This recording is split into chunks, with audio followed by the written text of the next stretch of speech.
잠언 17장 21절부터 28절을 가지고 말씀드리겠습니다. 21절에 미련한 자식을 둔 부모는 걱정이 그칠 새가 없고 어리석은 자식을 둔 부모는 기쁨이 없다고 했습니다. 미련한 자식은 자기 교만에 빠진 자입니다. 어리석은 자식은 참 지혜를 얻지 못한 어리석은 자입니다. 미련한 후손을 둔 자는 큰 수치를 당하게 됩니다. 25절에 미련한 자식은 아버지의 근심이고 어머니의 고통이다라고 했습니다. 자녀를 하나님의 말씀으로 가르치지 아니하면 그 자녀로 인해서 근심을 많이 하게 됩니다. 하나님의 말씀만이 자녀를 바르게 교육하고 온전케 할 수 있습니다. 22절에 즐거운 마음은 병을 낫게 하지만 근심하는 마음은 뼈를 마르게 한다고 했습니다.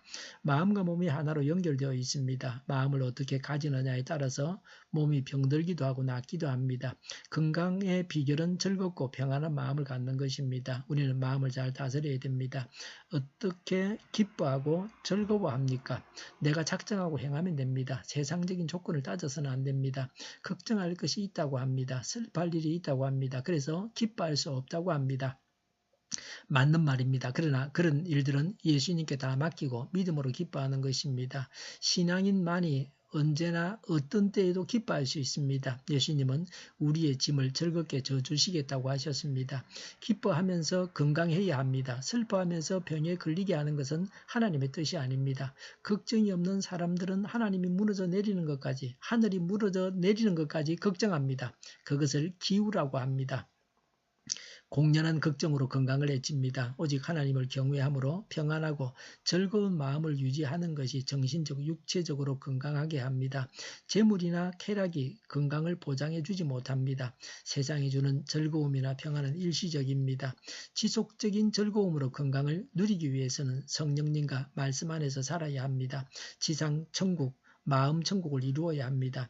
눈이 어디로 향하고 있습니까? 24절에 슬기로운 사람의 눈은 지혜를 가까이에서 찾지만 미련한 사람은 눈을 땅 끝에 둔다고 했습니다. 지혜자는 지혜를 추구함으로 성공적인 삶을 삽니다. 미련한 자는 관심을 세속적인 것에 둠으로써 삶의 실패자가 됩니다.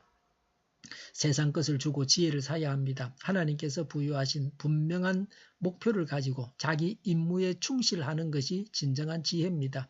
늘 뚜렷한 목표 없이 이것저것 다 해보려는 사람은 미련한 자입니다. 나는 늘 꿈만 꾸고 있지 않습니까?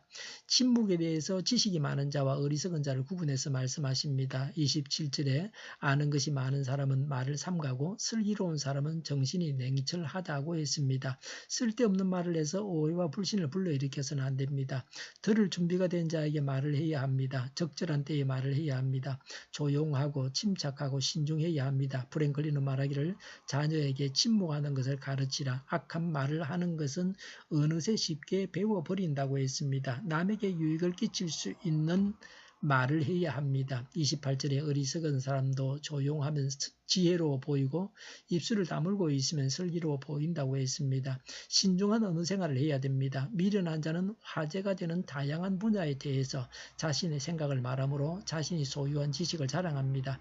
미련한 자는 말을 많이 하여 자신의 무지를 드러낼 수밖에 없습니다. 미련한 자라도 가만히 있으면 무시, 폭로되지 않아 멸시를 받지는 않습니다. 말을 지켜보면 얼마나 알고 있는지, 제대로 알고 있는지 알 수 있습니다. 구두시험이 그런 것입니다. 시험지에는 아는 듯이 적을 수 있지만 구두 시험에서는 시험관이 물어보고 싶은 것을 구체적으로 물어봅니다. 그래서 지식의 정도를 알아냅니다. 말을 삼가는 것이 지혜입니다.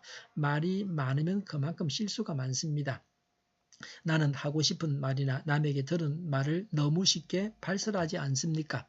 혀를 잘 길들이십시오. 혀는 그 사람의 인격을 나타냅니다.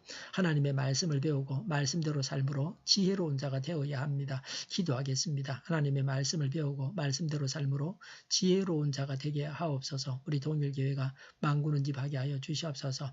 예수 이름으로 명하노니 모든 병만은 물러가고 몸의 모든 부분들을 온전하게 될지어다. 지금도 신유의 기적을 베푸셔서 저희의 질병을 고쳐주시옵소서. 저희와 교회와 나라의 민족을 불쌍히 여겨주시옵소서. 독재 정권이 무너지고 평화 통일을 이루고 그리고 민족 번영의 길로 나아가게 하여 주시옵소서. 전쟁 위험이 사라지게 하시며 북한의 핵 문제를 해결하여 주시옵소서. 신앙의 자유를 늘 누리며 살게 하여 주시옵소서. 하나님을 대적하는 세력들이 바로 망하게 하여 주시옵소서. 국회와 정부가 하나님이 기뻐하시는 법만을 만들게 하시며 반성경의 모든 법과 내기와 영들이 지구상에서 즉시 철폐되게 하여 주시옵소서.